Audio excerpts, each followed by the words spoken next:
বাৎসরিক পূজা অনুষ্ঠানে সবাই ইব্রাহিমরে ধরছে, ইব্রাহিম চল আমরা পূজা দিতে যাব। উনি বললেন আমি অসুস্থ, তোমরা যাও।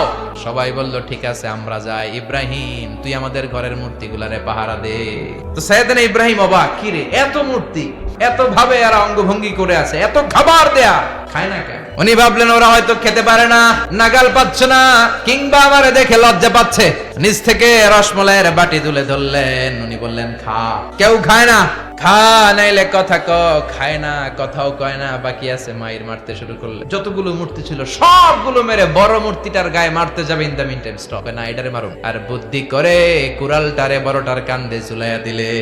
বিকেল বেলা পূজা মণ্ডপ থেকে সব এসে দেখে সর্বনাশ। ইব্রাহিম সর্বনাশ কে কইছে? আমি করি নাই। ওই দেখ কুড়ালটা কার কান্দে, বড়টার কান্দে, ওইটারে জিগা। সবাই বলে ইব্রাহিম তুমি কি জানো না এগুলো কথা বলে না?